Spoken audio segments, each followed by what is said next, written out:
एक बार की बात है, सुनहरी वादियों और फुसफुसाते पेड़ों से घिरे एक शांत गांव में आरव नाम का एक छोटा लड़का रहता था।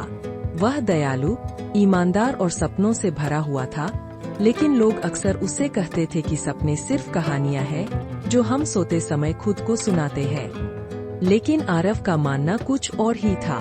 एक शाम अपने घर के पास जंगल से गुजरते हुए आरव को रोशनी से बनी एक चमकती हुई सीढ़ी दिखाई दी जो आसमान की ओर झुकी हुई थी।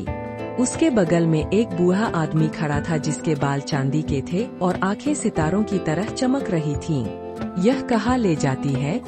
आरव ने पूछा, अपने सर्वश्रेष्ठ सुख की ओर। बूढ़े आदमी ने जवाब दिया, लेकिन हर कदम के लिए कुछ चाहिए होता है। साहस, प्रयास, धैर्य और सबसे बढ़कर उद्देश्य। बिना किसी हिचकिचाहट के आरव ने पहली सीढ़ी पकड़ ली। चढ़ाई आसान नहीं थी।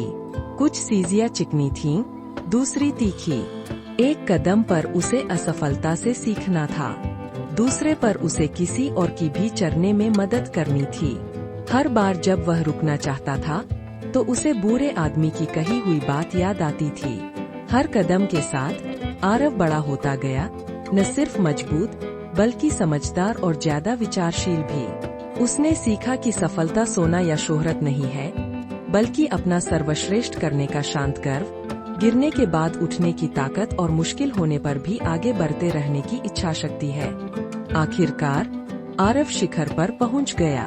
वहाँ कोई ताज या खजाना नहीं था, इसके बजाय वहाँ एक आईना था। उसमें उसने खुद को देखा, परिपूर्ण नहीं बल्कि दयालु, प्रेरित, विनम्र और मजबूत।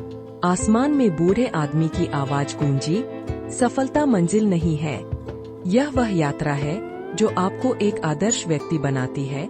आरव मुस्कुराया, नीचे उतरा और अपने जीवन के बाकी समय के लिए उस रोशनी को अपने भीतर समेटे रहा। और हर रात तारों के नीचे वह अपने बच्चों से कहता, अपनी सीढ़ी चढ़ो, कदम दर कदम, हर पायदान पर गर्व करो। तो कहानी का सार यह है कि सच्ची सफलता किसी मंजिल तक पहुंचने या धन और प्रसिद्धि पाने के बारे में नहीं है। यह साहस, प्रयास, धैर्य और उद्देश्य के माध्यम से अपने आप को सर्वश्रेष्ठ बनाने की यात्रा के बारे में है। हर चुनौती और दयालुता का कार्य आपको आकार देता है। चढ़ाई को गले लगाओ, प्रत्येक कदम के साथ बढ़ो